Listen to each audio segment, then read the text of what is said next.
Une seule santé, une seule santé, le concept One Health, qui est une approche qui vise à améliorer la santé humaine, animale et environnementale en reconnaissant leur interdépendance. Un premier chiffre à connaître, 60% des maladies humaines infectieuses sont d'origine animale. Pour cela, nous avons 17 objectifs de développement durable déclinés par l'ONU avec un objectif numéro 3 sur permettre à tous de vivre en bonne santé et pouvoir promouvoir le bien-être à tout âge en intégrant tout ce qui est impact sur l'environnement. L'Organisation mondiale de la santé, qui a mis en place depuis plus d'une dizaine d'années toute une dynamique autour du concept One Health. L'ANSES, qui aujourd'hui met en œuvre tout un système pour inclure la santé des animaux, des végétaux et des êtres humains dans les politiques, avec un focus sur les maladies à vecteurs, les zoonoses, l'antibiorésistance, la santé des pollinisateurs et la santé des végétaux. Mais c'est également un consortium intégré au niveau national avec 44 partenaires pour promouvoir cette culture d'une seule santé au niveau de l'Europe. Nous avons la chance d'avoir l'Institut national de recherche pour l'agriculture, l'alimentation et l'environnement qui travaille sur l'ensemble de ces facteurs touchant la santé humaine, la santé des animaux et la santé de l'environnement. Le plan national santé-environnement décliné dans chaque région, en plan régional PRSE, prenant en considération tout ce qui touche aux substances chimiques, aux agents physiques comme les nuisances sonores ou les champs électromagnétiques, et tous les agents infectieux en lien avec les zoonoses.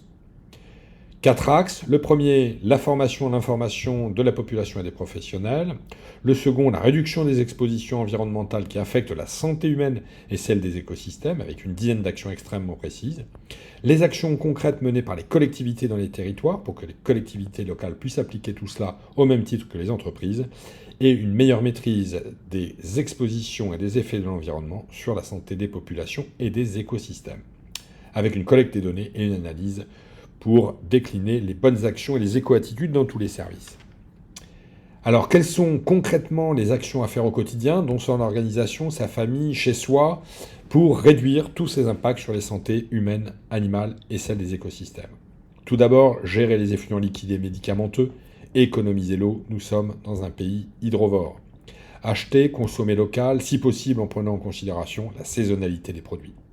Former, informer, sensibiliser les acteurs, les professionnels et s'engager dans ces démarches-là. Mesurer les émissions de gaz à effet de serre, les réduire, puisque maintenant la nouvelle réglementation impose la réalisation d'un scope 3, c'est-à-dire la mesure des émissions de gaz à effet de serre liées aux consommations d'énergie directe et indirecte. Mais c'est aussi la mesure de ces activités en termes d'impact sur la biodiversité. Réduire l'exposition aux produits chimiques, aux médicaments, dans tous les produits du quotidien. Adopter une politique d'achat responsable, recycler les produits, revaloriser et réduire l'usage unique pour réduire l'ensemble des impacts sur les écosystèmes. Enfin, lutter contre la déforestation importée, car nous le savons, nous détruisons au travers de nos achats 15 millions d'hectares de forêts par an qui concourent aux zoonoses, aux épidémies et aux pandémies. Nous sommes dans un pays qui s'est doté d'un plan national et d'un plan régional santé-environnement, des objectifs extrêmement précis sur cette santé globale. Et bien maintenant, c'est à vous de jouer.